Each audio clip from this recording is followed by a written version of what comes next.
네, 예배 자리에 오신 모든 분들을 축복하고 환영합니다. 서로 박수로 격려하고 또 환영하고 사랑을 나누도록 하겠습니다. 잘 오셨습니다. 잘 오셨습니다. 이 시간 우리 함께 말씀 듣기 전에요, 함께 선포하고 함께 말씀의 자리로 나아가도록 하겠습니다. 우리 가슴 숨고 이렇게 한번 선포하도록 할까요? 하나님이 우리와 함께 하십니다. 하나님은 나를 사랑하십니다. 나는 하나님의 사랑받는 자녀입니다. 우리 이 시간에 잠깐 함께 기도하겠습니다. 하나님, 이 시간에 우리가 고백하고 선포한 것대로 우리의 삶을 사랑하시고 우리의 삶에 함께 하시고, 이 시간에도 너는 나의 사랑하는 아들이다, 나는 나의 사랑하는 딸이다 라고 말씀하시는 그 하나님의 음성을 이 시간에 듣게 되길 원합니다. 하나님, 이 시간에 함께 하여 주시고 나의 삶 가운데, 우리들의 삶 가운데 필요한 음성들이 들려지고 이 마음 가운데 담아가는 시간 될 수 있도록 역사하여 주시옵소서. 감사합니다. 살아계신 예수님의 이름으로 기도합니다. 아멘. 네, 저희가 이번 한 달 동안 하나님의 나라를 사는 선택이라는 제목을 가지고 함께 말씀을 나누고 있습니다. 하나님 나라라고 하면 여러분은 어떠한 것들을 떠올리십니까? 저는 또 어렸을 때 제가 보았던 한 그림이 먼저 생각이 납니다. 어렸을 때 이제 교회학교 때 봤던 그림인데요, 하나님의 나라라고 먼저 떠올려지는 게 황금빛 이렇게 멋진 왕궁과 같은 번쩍이는 그러한 건물이 있고, 또 보석이 있고, 또 너무나도 멋진 그런 녹색이 푸르른 나무가 있는 그런 아름다운 황금빛으로 가득 차 있는 그런 나라의 이미지가 먼저 떠올라집니다. 또 성경을 찾아보면요, 하나님의 나라에 대한 설명하고 있는 이러한 말씀들이 있는데요, 그 말씀 가운데 요한계시록에 있는 말씀을 보면 하나님의 나라를 설명할 때 더 이상 고통이나 슬픔이 없는 나라다라고 그렇게 말씀하시지요. 모든 눈물을 그 눈물에서 그 눈에서 닦아주시니 다시는 사망이 없고 애통하는 것이나 곡하는 것이나 아픈 것이 다시는 있지 않는 것이다 라고 하나님의 나라를 우리에게 말씀해 주십니다.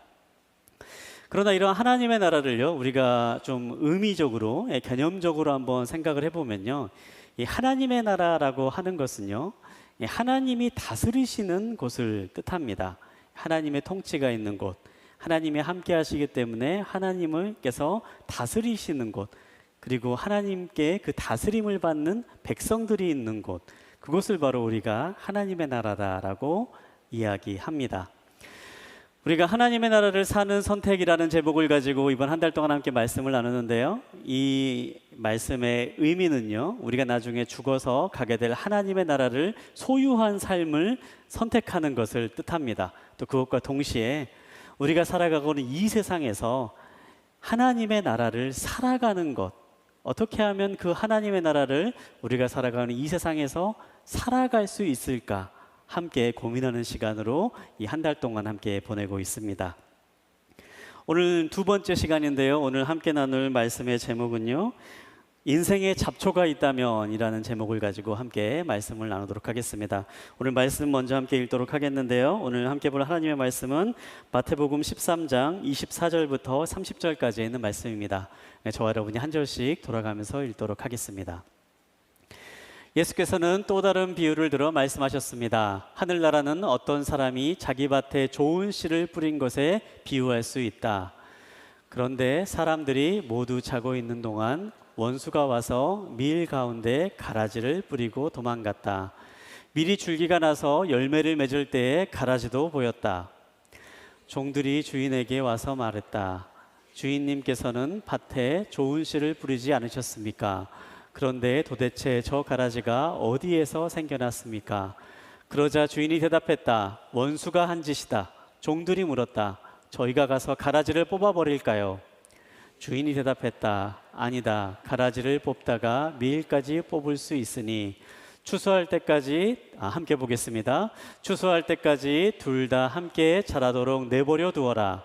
추수 때에 내가 일꾼들에게 먼저 가라지를 모아 단으로 묶어 불태워버리고 밀은 모아 내 곳간에 거두어 드리라고 하겠다.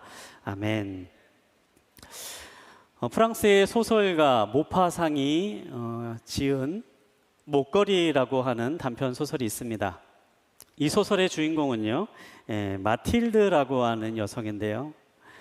이 여성은 평범한 남편을 만나 평범하게 파리에서 살아가는 그러한 여인이었습니다. 그러나 이 여인이 일생 동안 꿈꾸었던 그러한 삶이 있었는데요. 그 꿈은 부유하고 화려한 인생을 살아가는 것이었습니다. 그래서 자신이 살지 못하는 상류층 사회를 부러워하면서 살아갔던 여인이었습니다. 이 여인의 소원을 잘 알고 있던 남편이 어디에선가 이 상류층 사람들이 하는 파티에 초대권을 구해서 아내에게 줍니다. 그리고 아내는 그때부터 이 파티에 참여할 부푼 꿈을 꿈고 살아가게 됩니다. 그런데 어려움이 생겼습니다. 파티에 입고 갈 마땅한 옷이 없었던 거죠. 그래서 이제 그동안에 모아뒀던 돈을 털어가지고요, 파티에 입고 갈 아름다운 새로운 드레스를 마련하게 됩니다. 그런데 또 문제가 하나 생깁니다. 이 옷은 샀는데요, 막상 이 옷에 맞는 액세서리가 없는 겁니다. 목걸이가 없는 거죠. 이 대목에서 남성들은 쉽게 이해하기가 힘듭니다만 아마 이 자리에 계신 여성분들은 저희 아내를 생각을 해봐도요, 이해가 되는 대목이 아닌가 생각해 봅니다. 옷을 사면 거기에 맞는 어울리는 액세서리도 사야 되는 거죠. 근데 액세서리를 구할 수 있는 방법이 없는 겁니다. 그래서 부유한 친구였던 친구에게 찾아가서 목걸이를 빌려달라고 요청합니다. 다이아몬드 아름다운 목걸이를 빌리게 되는 거죠. 새로 맞춘 드레스와 함께 다이아몬드 목걸이를 하고 이 파티에 가서 보내는 파티의 경험은요, 이 여인이 그토록 꿈꿔왔던 삶의 모습이었습니다. 화려한 곳에서 화려한 사람들과 함께 모든 사람들이 자신을 주목하며 그렇게 멋진 밤을 보내고 집으로 돌아오게 된 것이죠. 그런데 집에 돌아왔는데요, 문제가 생겨납니다. 파티가 얼마나 즐거웠던지 목걸이를 잃어버리게 됩니다. 그리고 이 부부는 잃어버린 목걸이와 똑같은 목걸이를 사기 위해서 엄청난 빚을 지고 똑같은 목걸이를 사서 주인에게 돌려줍니다. 그때부터 이 부부의 어려움이 시작됩니다. 빚진 그 빚을 갚기 위해서 남편은 돈이 되는 일이라면 무슨 일이든지 해야만 됐고, 아내는 집안에서 집안일을 도와주던 하녀를 내보내고 집에 있는 모든 일들을 억척스럽게 다 해야만 했습니다. 그렇게 아끼고 돈을 벌어서 10년이 지난 이후에야 자신이 졌던 빚을 모두 다 탕감할 수 있었습니다. 10년이란 세월은 많은 긴 시간이었습니다. 억척같이 일했던 그 10년의 세월을 보내면서 이 마틸다라고 하는 여자 주인공은 자신의 외모도 자신의 성격도 억척스럽게 변해간 10년 전과는 전혀 다른 모습으로 변해버렸습니다. 그렇게 모든 빚을 다 갚고 난 이후에 길을 가다가 우연히 과거에 자신에게 목걸이를 빌려주었던 친구를 만나게 됩니다. 그리고 친구에게 그제서야 사실을 털어놓고 이야기합니다. 사실 내가 10년 전에 빌렸던 목걸이를 파티장에서 잃어버렸노라고. 그리고 이제서야 그 빚을 다 갚을 수 있게 되었다. 내가 너의 목걸이를 잃어버려서 미안하다. 그리고 지금 내가 가지고 있는 목걸이는 내가 똑같은 목걸이를 사서 돌려준 것이니 나를 양해해주고 용서해달라. 이렇게 이야기를 했습니다. 이 이야기를 듣고 친구는 굉장히 큰 충격에 빠졌습니다. 그리고 이야기합니다. 내가 너에게 빌려준 목걸이는 사실 가짜였어. 시장에서 얼마든지 볼 수 있는 그런 싸구려 가짜였는데, 이렇게 이야기하면서 소설이 마무리됩니다. 이 소설을 읽으면서요, 어쩌면 우리가 살아가고 있는 지금 이 시대에도 이 마틸다라고 하는 여자 주인공과 똑같은 삶을 살아가고 있는 그러한 사람들이 있지 않나 생각을 해봅니다. 우리가 살아가고 있는 시대를 생각을 해보면요, 정말 진짜 같은 가짜가 너무나도 많이 있는 시대를 살아가고 있죠. 또 진짜임에도 불구하고 가짜다라고 그렇게 목소리 큰 사람들이 이야기하고 주장하면서 진짜를 마치 가짜처럼 혼동시키고 마는 그런 혼란스러운 시대를 우리는 살아가고 있습니다.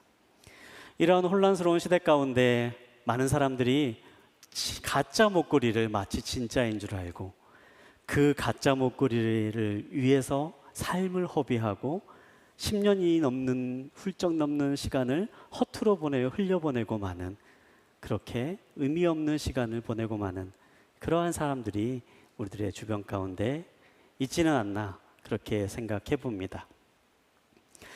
오늘 우리가 함께 본 하나님의 말씀은요, 알곡과 가라지의 비유라고도 말하는 비유 말씀입니다. 또한 이 비유를 다르게 이야기하면 좋은 밭에 가라지를 뿌리는 악한 농부의 비유라고도 그렇게 이야기하는 비유입니다. 우리가 앞서서 마태복음 13장에 있는 말씀을 함께 읽었지만요, 제가 다시 한번 이 비유에 있는 얘기를 짧게 설명을 해드리겠습니다. 하루는 농부가 많은 열매를 거둘 것을 기대하고 좋은 땅에 좋은 씨앗을 뿌렸습니다. 그리고 농부는 이제 이 씨앗을 잘 가꿔서 많은 열매를 거둘 수 있을 것이다라고 그러한 기대에 부풀어 있었습니다. 그런데 그날 밤 모두가 잠자고 있는 깊은 밤에 원수가 나타나서 그 밭에 가라지 씨앗을 뿌려버렸습니다. 그리고 시간이 지납니다. 사람들은 그 밭에 어떠한 씨앗이 뿌려진지 알지 못한 채 시간이 흘러갑니다. 싹이 나고 점점점 식물이 자라나고 이제 알곡이 가득 차기 시작할 즈음이 됐을 때야 밭에 무엇인가 문제가 있다는 것을 발견하게 됩니다. 곡식을 치던 농부가 종이 주인에게 찾아와서 이야기합니다. 뭔가 문제가 생겨났습니다. 주인님, 분명히 우리 밭에 좋은 씨앗을 뿌리지 않았습니까? 그런데 어찌된 영문인지 우리 밭에 좋은 씨앗인 밀과 가라지가 함께 있습니다. 이게 어떻게 된 것입니까? 이 이야기를 듣고 주인이 말합니다. 아무래도 원수가 와서 밤에 가라지를 뿌려놓고 간 것 같다, 이렇게 이야기하는 것이죠. 예수님께서 이러한 비유를 하신 것은요, 당시에 실제로 농사를 지을 때 이런 비유 가운데 나오는 일들이 이 이스라엘 사회에 많이 있었다라고 합니다. 누군가 옆에서 농사를 짓는 어떤 사람을 시기하고 또 그 사람을 회방 놓고자 하는 마음으로 또 악한 의도를 가지고요, 그 사람이 파종하는 시기에 실제로 가서 이 가라지 씨앗을, 다른 씨앗들을 뿌려놓고 가는 일들이 종종 있었던 거죠. 근데 생각을 해보면요, 그렇게 씨앗을 뿌리고 나면 이 현장에서 들키지 않으면요, 사실 그 일이 들킬 일이 굉장히 적은 거지요. 한번 뿌려진 씨앗이 나중에 자랄 때까지는 무슨 일이 일어나는지 알 수가 없는 겁니다. 그래서 그런지 당시의 로마법에 의하면요, 이런 행위들을 금지하는 것이 법적으로 있을 만큼 이 당시 시대에 주변 사람들에게 어떠한 회방을 놓기 위해서, 주변 사람들에게 악한 의도를 가지고 괴롭히기 위해서 이런 일들이 종종 일어났던 것입니다. 여러분, 혹시 이 이야기를 들으면서요, 우리들의 삶 가운데도 이런 일을 경험한 적이 있지는 않으십니까? 2000년 전에 농사를 회방하기 위해서 밤에 몰래 와서 가라지를 뿌려놓은 원수가 있는 것처럼 우리들의 삶의 자리에도요, 때로는 우리들을 회방하고 우리들을 넘어뜨리기 위해서, 또한 우리들에 대한 나쁜 의도를 가지고 우리들의 삶에 가라지와 같은 씨앗을 뿌려놓고 가는, 그래서 우리를 공경에 빠뜨리고 우리를 어렵게 만드는 그러한 경험들을 여러분 해보지는 않으셨습니까? 비단 2000년 전만의 이야기가 아닙니다. 우리가 살아가고 있는 이 시대에도 이러한 악한 의도를 가지고 있는 악인들이 우리들의 주변에 함께 살아가고 있는 것을 발견하는 거죠. 제가 오늘 이 열린 새신자 예배를 섬기면서 이 예배를 통해서 많은 분들을 만납니다. 특별히 이 자리에 오신 분들 가운데 예배가 마치고 또 예배를 전후로 해서 저를 찾아와서 이제 고민을 상담하고 또 함께 기도를 요청하시는 분들을 많이 만나곤 하는데요.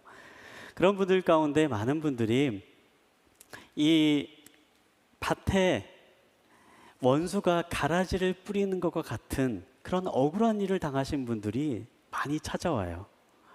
실제로 내가 잘못하지 않은 일인데 억울한 일을 당하고, 내가 무엇인가를 실수하지 않았음에도 불구하고 주변에 있는 어떤 나쁜 사람이 어떤 의도를 가지고 공경에 빠뜨리게 되고 실망하게 만들고 그렇게 상처를 받게 되고 어려움을 겪게 되는 사람들, 그런 분들의 이야기들을 많이 듣습니다. 여러분 가운데도, 아마 이 자리에 계신 분들 가운데도 그러한 어려움 속에서 바로 이곳에서 함께 예배드리기 위해서 오신 분들도 분명히 있을 거라고 생각합니다. 그런 분들에게 하나님의 위로가 함께하기를 소망합니다. 오늘 본문에 있는 말씀을 보면요, 예수님은 그런 사람들이 있음을 분명히 아신 분으로 나와 있습니다. 그렇기 때문에 이런 비유를 제자들에게, 사람들에게 하실 수 있었던 거죠. 악한 자가 선한 사람들을 괴롭히는 일이 우리들의 삶 가운데 분명히 존재한다. 악한 자가 우리들의 삶 가운데 우리를 넘어뜨리고 괴롭히는 일이 분명히 존재한다. 그것을 예수님은 이해하시고 아시고 계셨던 것입니다. 이 자리에 계신 분들 가운데 특별히 그러한 어려움이 계신 분들이 있다면 예수님을 만나서 답을 얻게 되는 그러한 은혜가 있게 되길 바랍니다. 그리고 여러분의 삶 가운데 또 회복의 길로 나아갈 수 있는 그러한 새로운 여정이 시작되기를 주님의 이름으로 축복합니다. 오늘 우리가 주목해 보길 원하는 것은요, 바로 그 다음에 예수님께서 사람들에게 한 내용입니다. 그렇다면 그렇게 악한 원수가 와서 밭에 가라지를 뿌렸을 때에 어떻게 행동하는 것이 지혜로운 일인가, 우리가 말씀을 통해서 한번 살펴보기를 원하는데요, 28절부터 30절까지에 있는 말씀을 저와 여러분이 한 목소리로 함께 읽도록 하겠습니다. 함께 보겠습니다. 그러자 주인이 대답했다. 원수가 한 짓이다. 종들이 물었다. 저희가 가서 가라지를 뽑아버릴까요? 주인이 대답했다. 아니다. 가라지를 뽑다가 밀까지 뽑을 수 있으니 추수할 때까지 둘 다 함께 자라도록 내버려 두어라. 추수 때에 내가 일꾼들에게 먼저 가라지를 모아 단으로 묶어 불태워버리고 밀은 모아 내 곳간에 거두어 드리라고 하겠다. 아멘. 이 밭의 주인이 한 대답은 이것이었습니다. 가라지를 그러면 뽑아버릴까요? 라고 말한 이 종들에게 그 가라지를 그냥 내버려 두십시오, 이렇게 이야기하는 거지요. 그리고 마지막 추수 때에 한꺼번에 거두어서 이 가라지와 밀을 분리하겠습니다. 그렇게 이야기하는 것입니다. 주인이 이렇게 대답하는 이유는 말씀에도 나와 있는데요, 첫 번째로는 이미 자라고 있는 밀과 가라지를 분리하는 것이 무척이나 어려웠기 때문입니다.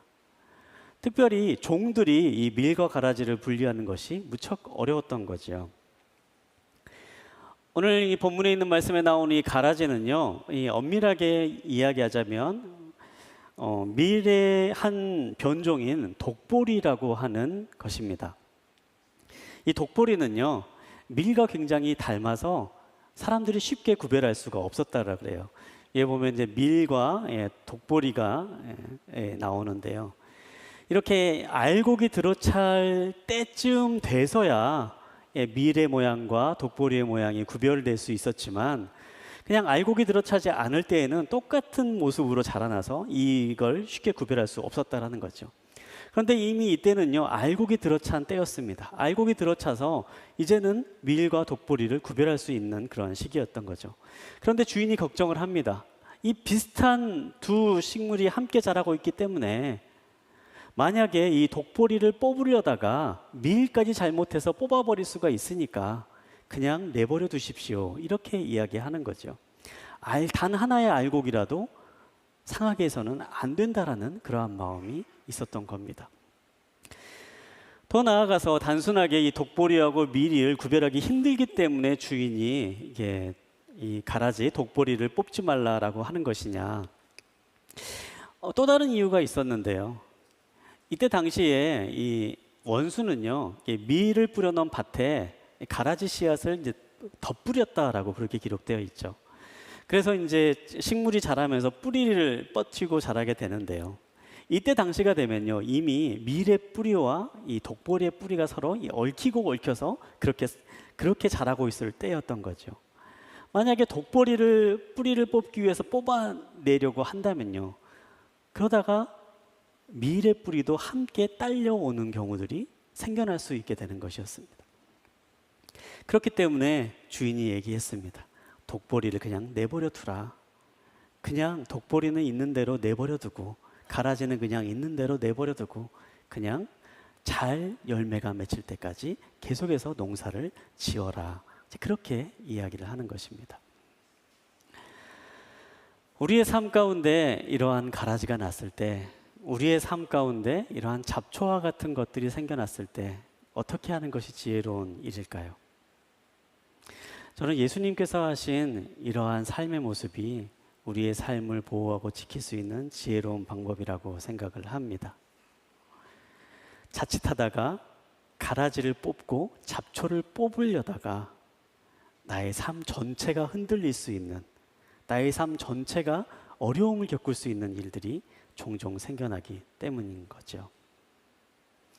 가라지를 뽑으려고 하는 데에 에너지를 쏟기보다 오히려 더 많은 열매가 잘 맺히도록 밭을 더 잘 일구는 것이 지혜로운 방법입니다.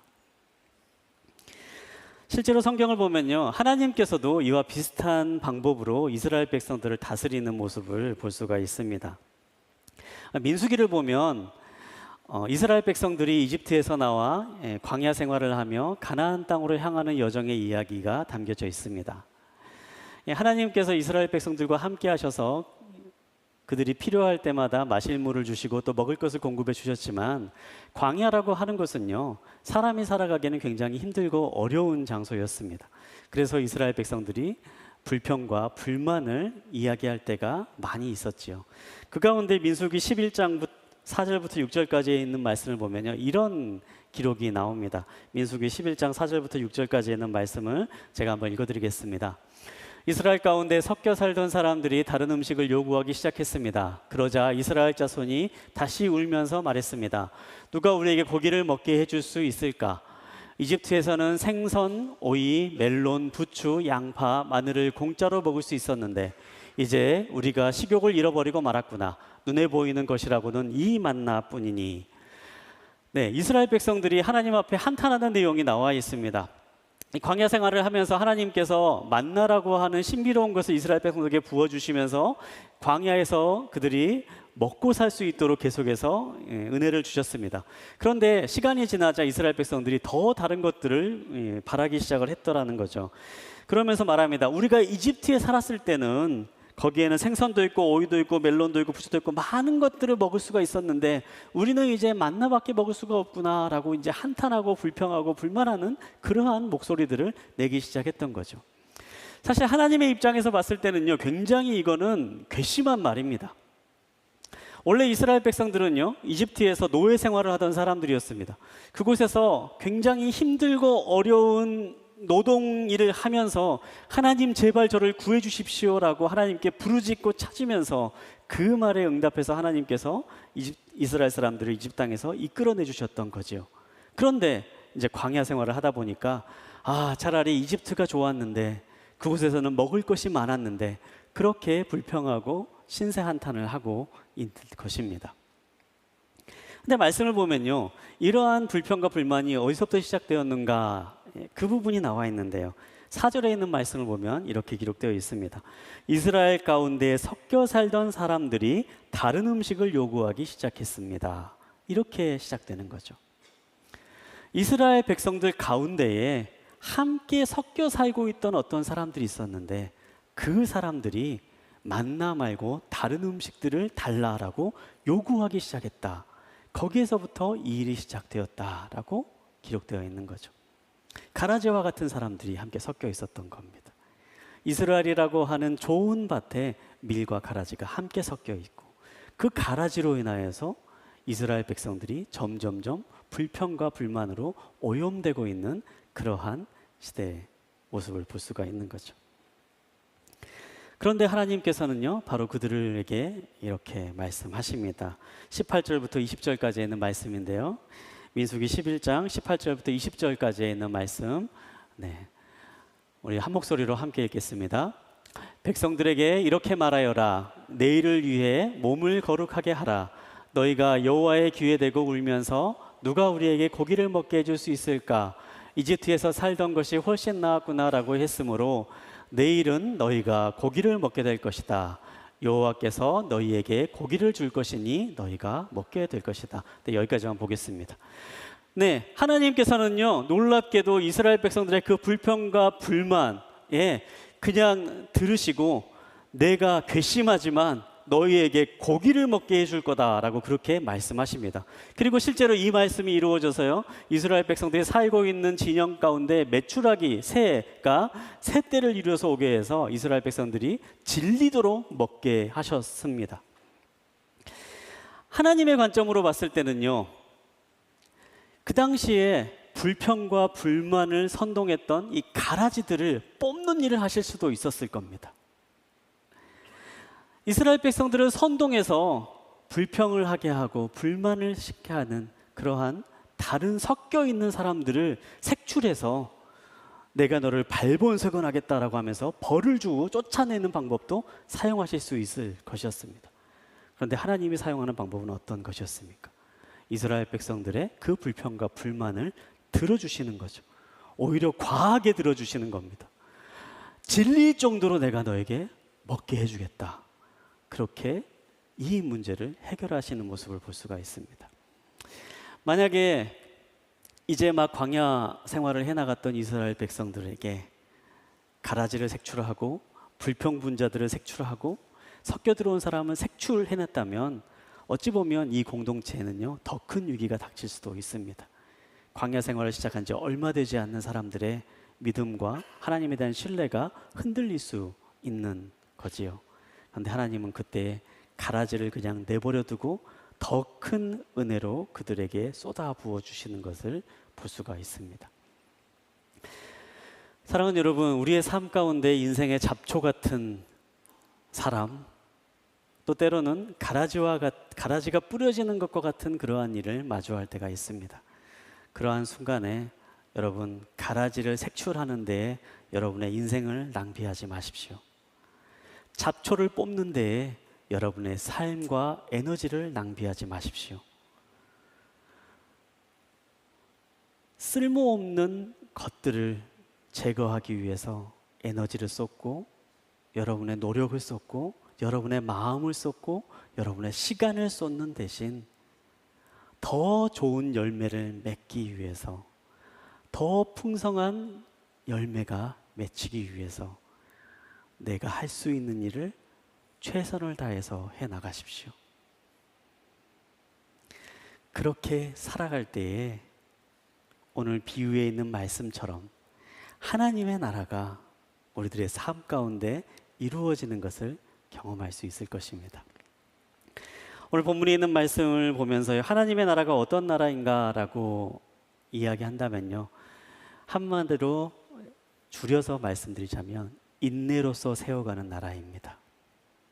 때로는 내 삶 가운데 억울한 일이 당해지고 때로는 내 삶 가운데 악한 사람들이 내 삶을 흔들려고 다가오는 순간이 임한다 할지라도 그 순간에 그 악한 가라지와 잡초를 신경 쓰며 나의 삶을 낭비하는 것이 아닌 하나님께서 주시는 거룩하고 선한 삶을 쫓아서 더욱더 힘차게 달려나아가는 것, 그것이 바로 하나님의 나라를 살아가는 사람의 삶의 모습인 것입니다. 우리가 그렇게 어려움 가운데, 억울함 가운데 인내하고 살아갈 수 있는 이유는 무엇입니까? 이어지는 말씀, 우리 30절에 있는 말씀, 그리고 41절부터 43절에 있는 말씀을 우리 한 번 더 함께 읽도록 하겠습니다. 함께 보겠습니다. 추수할 때까지 둘 다 함께 자라도록 내버려 두어라. 추수 때에 내가 일꾼들에게 먼저 가라지를 모아 단으로 묶어 불태워 버리고 밀은 모아 내 곳간에 거두어 드리라고 하겠다. 인자가 자기 천사들을 보내면 천사들은 죄를 짓게 하는 모든 것들과 악을 행하는 모든 사람들을 그 나라에서 가려내 활활 타오르는 불아궁이에 던져 넣을 것이다. 거기서 그들은 슬피 울며 이를 갈 것이다.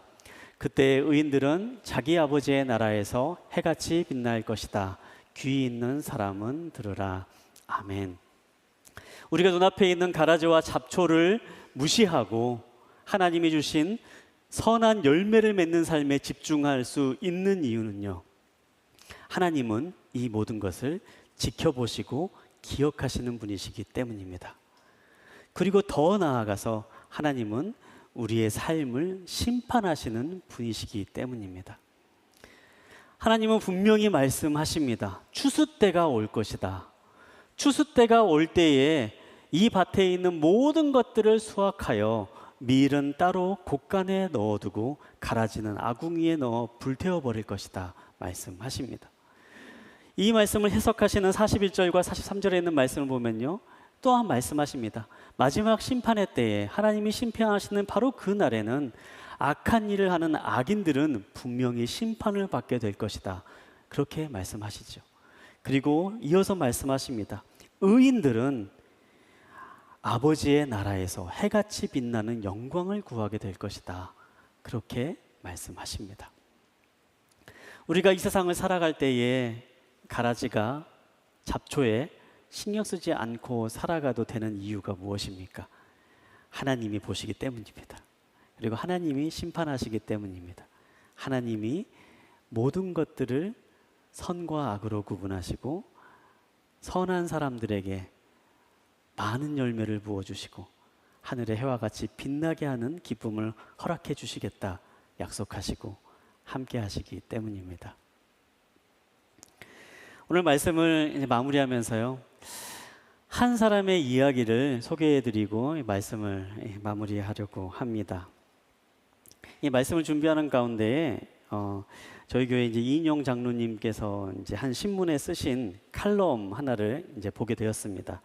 이제 외치지 말고 그냥 하면 안 될까요?라고 하는 제목의 이제 그러한 칼럼인데요.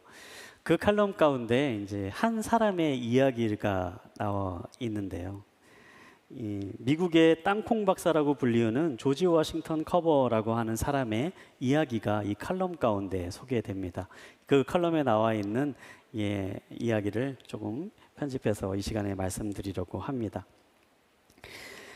조지 워싱턴 커버 박사는 흑인 노예 출신 최초의 학사, 석사, 박사, 교수였던 식물학자였습니다.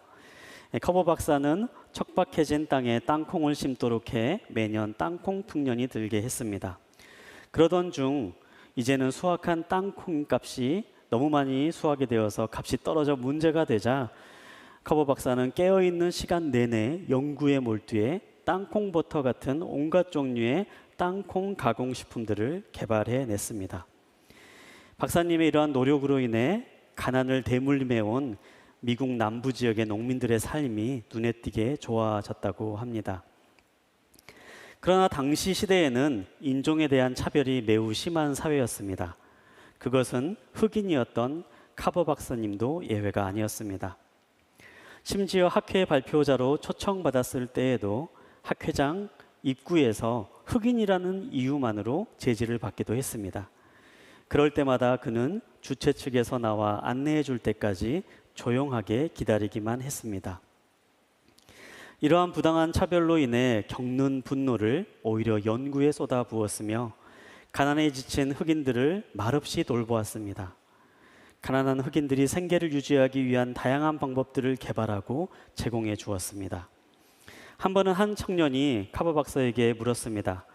박사님께서는 흑인들을 위해 엄청난 일을 하시는군요. 흑인들을 위해 이보다 더 큰 공헌이 어디 있겠습니까? 그러자 카버 박사는 이렇게 대답했다고 합니다. 나는 그저 하나님을 돕는 종에 지나지 않습니다. 하나님께서는 어떤 한 종족, 한 인종만을 생각하시는 분이 아니고 그분은 모든 사람의 필요를 채워주시는 분이라는 것을 나는 확신합니다. 커버 박사가 세상을 떠났을 때에 그의 전기를 쓴 작가 로렌스 엘리엇은 이렇게 평가했다고 합니다. 커버 박사는 백인 사회를 향해 흑인들의 인권에 대해 한마디 말한 적이 없지만 백인과 흑인이 평화롭고 평등하게 살 수 있는 그날을 앞당기는데 누구보다도 큰 공헌을 하였다. 이 박사님의 일화를 생각해 보면서요. 흑인이라는 이유만으로 차별받는 상황에서 박사님은 그 차별에 저항하고 차별을 호소하기 위해서 삶을 보내지 않았습니다. 오히려 자신이 할 수 있는 일, 그 시간에 그 차별로 인해 겪었던 분노와 어려움을 더욱더 연구하는 데 몰입했고, 자신의 연구의 결과로 가난하고 힘들고 차별에 고통받고 있는 흑인 동포들을 위해서 그 모든 것들을 나누어지는 삶을 살아갔습니다. 그리고 그가 죽은 이후에 사람들은 이 카버 박사를 생각할 때에 흑인이면서 백인을 부끄럽게 한 사람이다라고 그렇게 평가했다고 합니다. 사랑하는 여러분, 우리들의 삶 가운데 잡초처럼 보이는 사람, 가라지가 뿌려진 것과 같은 일을 당할 때가 있습니다. 어찌 보면 예수님 때부터 그러한 일들은 있어 왔습니다. 그러나 그런 일을 당할 때에 가라지를 뽑기 위해서 여러분의 시간과 여러분의 에너지를 낭비하지 마십시오. 오히려 그것은 하나님께 내어 드리시기 바랍니다. 바로 그 시간에 여러분이 할 수 있는 더 많은 열매, 더 선한 열매를 맺기 위해서 할 수 있는 일에 최선을 다해 살아가십시오. 바로 그러한 삶을 살아갈 때에 하나님의 나라를 누리며 하나님의 나라를 살아가며 풍성한 그 나라를 삶의 자리 가운데 경험하는 축복을 누리게 될 줄 믿습니다. 그러한 삶의 자리로 나아가는 저와 여러분 되시기를 주님의 이름으로 축복합니다.